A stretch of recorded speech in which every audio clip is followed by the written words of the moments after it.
Donald Trump के U turn पर Israeli PM Netanyahu ने साफ इशारा कर दिया है और उन्होंने बयान जारी किया और बयान में उन्होंने कहा कि ट्रंप अमेरिका के लिए सही करेंगे, मैं इजराइल के लिए सही करूंगा। तो ट्रंप के यू टर्न पर इजरायली पीएम नेतन्याहू का बड़ा बयान, जिसमें कहा गया कि ट्रंप अमेरिका के लिए सही करेंगे और मैं इजराइल के लिए सही करूंगा। तो ये पहले जो आप अगर गौर फरमाएं तो पहले बात चली थी कि दुनिया को बचाने के लिए यह कदम जरूरी है। ट्रंप कह रहे थे कि पूरी तरीके से खुद को बचाने के लिए, अपनी जनता को बचाने के लिए, अपने देश को बचाने के लिए जो इजराइल कर रहा है वो सही कर रहा है। G7 समिट में जितने देश शामिल थे उन्होंने भी कहा कि बिल्कुल सही कर रहे हैं। और अब अभी जो यू टर्न हुआ इसके बाद नेतन्याहू का बयान आता है कि वो अपने देश के लिए सही कर रहे हैं और मैं अपने देश के लिए सही कर रहा हूं।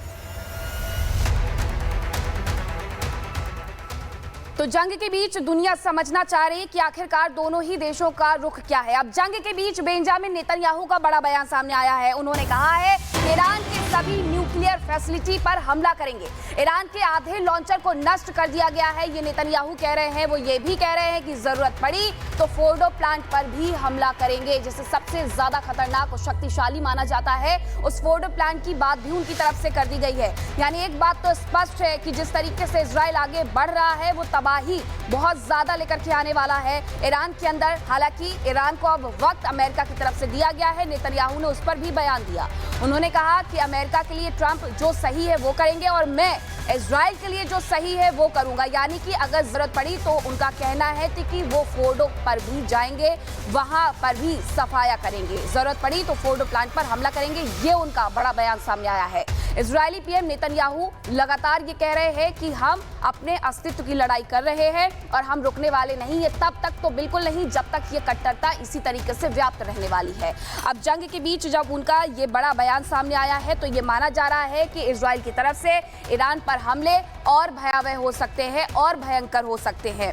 हालांकि ईरान भी उसी तरीके से बदले वाली कार्रवाई करते हुए तेल अवीव और हाइफा जैसे शहरों में पूरी तरीके से नष्ट करने पर उतारू हो गया है। कल हमने आपको तस्वीरें दिखाई थी कि किस तरीके से जो 30 मिसाइलें हैं वो एक साथ दागी गई, जिसके बाद एक बड़ा नुकसान इजराइल को हुआ था। अब इजराइल ये कह रहा है कि ईरान पर हमले और तेज करेंगे। तो मीनाक्षी बता रही है कि हमला जरूर करेंगे, लेकिन कितना अभेद किला है इसे भी समझने की जरूरत है। तो फोर्डो प्लांट के बारे में हम आपको बता रहे हैं, ईरान का दूसरा यूरेनियम ये प्यूरिफिकेशन प्लांट है और ईरान की पहाड़ी 90 मीटर गहराई में ये मौजूद है। तीसरी बात यह है कि 54,000 वर्ग फीट तक ये संवर्धन हॉल फैला हुआ है। चौथी बात यह है कि फोर्डो के अड्डे तक पहुंचना बहुत ही मुश्किल है। पांचवी बात यह है कि 5 सुरंगों को काटकर बंकर नुमा इसे बनाया गया है।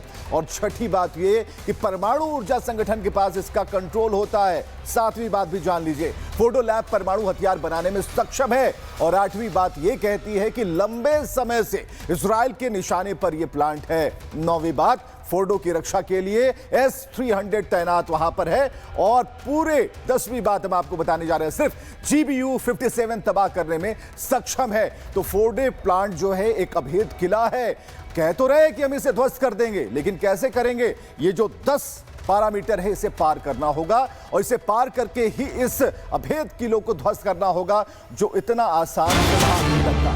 वहीं ऐसा नहीं है कि जंग के बीच ईरान और अमेरिका के बीच एक भी बार बातचीत नहीं हुई है। खबर यह है कि जंग के बीच ईरान और अमेरिका में कई बार बातचीत हुई है। अमेरिकी विशेष राजनयिक स्टीव विटॉफ और ईरान के विदेश मंत्री अब्बास अघाक्षी के बीच में बातचीत हुई है। व्हाइट हाउस की प्रवक्ता ने इस बात को लेकर के दावा किया है। उन्होंने कहा है कि दोनों के बीच कई बार फोन पर बात हुई है।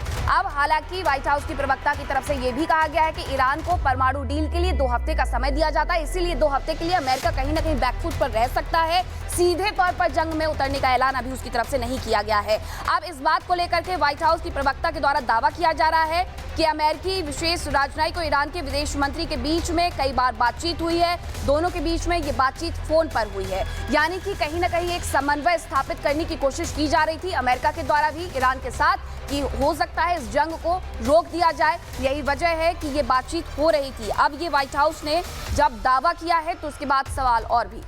चलिए, दो रक्षा विशेषज्ञों के साथ एक बार फिर हम आपके साथ हाजिर हैं। दोनों का बहुत स्वागत करना चाहेंगे, लेकिन नेवल कैप्टन श्याम कुमार हर दिन की तरह इस वक्त भी हमारे साथ बैठे हैं। सर, बहुत सारी तब्दीलियां, बहुत सारे बदलाव, पल पल यू टर्न की बात, धमकियां, चेतावनी, और अब यह भी मंसूबा है कि फोर्डो जो केंद्र है उसे ध्वस्त करना है। लेकिन 10 बिंदु जो हमने बताए हैं उस पर भी जरा गौर फरमाना जरूरी है, इतना आसान नहीं होगा। क्या होने वाला है? धन्यवाद। जय हिंद शनोवर्णा। बहुत विवेकपूर्ण बातें की हैं आपने। सुबह सुबह गंभीर मामला उठाया है फोर्डो का। देखिए, ये मैं कहना चाहूँगा कि फोर्डो जो है ये एक किला है, जैसा आपने कहा 10 पॉइंट है। तो सबसे पहले मैं कहूँगा सीधा सीधा कि फोर्डो को छोड़ दो, फोर्डो को छोड़ दो, फोर्डो को छोड़ दो। ये मैं इसलिए कह रहा हूँ क्योंकि जब वो कहता है इजराइल की मैं सारे एटॉमिक प्लांट को ख़त्म करूँगा, और टाइम है उसके पास 2 हफ्ते का, क्योंकि पीछे से ये जो है बैकडोर डिप्लोमेसी चल रही है, और अब बैकफुट पर करीब करीब अमेरिका के प्रेसिडेंट जो हम आपके साथ डिस्कस कर रहे थे लगातार कि यही होने वाला है कि वो डायरेक्ट युद्ध में नहीं कूदना चाहते। तो इस हिसाब से अगर उसको लगाना है तो बुशरा पे रशिया ने वार्निंग कर दी है, वहाँ उनका बनाया हुआ प्लांट है, वो वहाँ अटैक नहीं करने देंगे। इजराइल को सीधा सीधा कहा है, क्योंकि उनकी इन्वेस्टमेंट है उसमें लगी हुई, और वो सिविलियन न्यूक्लियर जो यूज़ है उसके लिए वो बनाया गया, ऐसा कहा जाता है। तो वो रशिया का क्लेम बनता है, वहाँ की टीम भी गई हुई है। अब इजराइल क्या करेगा? इजराइल ये करेगा कि बाकी जो उनकी मिसाइल की खेप है उनको नष्ट करता रहेगा, समय लेता रहेगा। 2 दिन का समय कहा है इजराइल ने कि मुझे सैटरडे तक चाहिए अमेरिका का सहयोग, और उसको युद्ध में कूदना चाहिए। अमेरिका ने अपनी स्थिति साफ कर दी है। अमेरिका की एक और बात आपको याद करा दूं, जब पुतिन के साथ 2 घंटे तक बात की थी उन्होंने 1 महीने पहले, और उसके बाद कुछ नहीं हुआ था, तब उन्होंने कहा था कि ये दोनों थोड़े दिन लड़ते हैं, इनको लड़ लेने दो। दूसरी बात आपको मैं याद करूंगा, 24 अप्रैल को जब पहलगाम में अटैक हुआ था तो वे अमेरिकी बेस में थे, उनसे पूछा गया था कि क्या करना है, तो उन्होंने कहा था ये बहुत पुरानी सभ्यता है, पाकिस्तान भारत लड़ते रहते हैं, आपस में सुलझा लेंगे, इनको थोड़े दिन लड़ लेने दो। तो ये ऐसी बातें करते हैं। और इजराइल के केस में भी उन्होंने कह दिया है कि इनको थोड़ी देर लड़ लेने दो। ये 5 दिन पहले कहा था उन्होंने, उसके बाद वो G7 से आए थे। हमें ट्रंप की बातों को अच्छी तरह से देखते देखते आकलन करना चाहिए। वो कैसे, हालांकि सब में लिंक है, ऐसा नहीं है, वो लगता है कि ऑफशूट कुछ कर देते हैं, बोल देते हैं, लेकिन सब में बड़ा लिंक है। अंदर अगर जाके देखें तो इनमें सब में लिंक बनता है। बहुत सोची समझी नीति की तरह वो बात करते हैं, लगता तो है कि बहुत कैजुअल। बिल्कुल, हालांकि आप जो कह रहे हैं कि उनकी बातों को सुनकर के आकलन करना चाहिए, वो दुनिया ने करना शुरू भी कर दिया है, क्योंकि कभी कुछ कभी कुछ। अब खबर यह है कि इजराइल ईरान जंग के बीच बड़ी मुलाकात अमेरिका और हुई है। अब मुलाकात के बाद दोनों देशों का साझा बयान आया है। ईरान के पास परमाणु हथियार नहीं रहने देंगे, ये बात उनकी तरफ से कही गई है। जब बातचीत हुई, मुलाकात हुई, तो ये बड़ी बात कह दी गई है कि किसी भी तरीके से ईरान के पास जो परमाणु हथियार है वो हम नहीं रहने देंगे।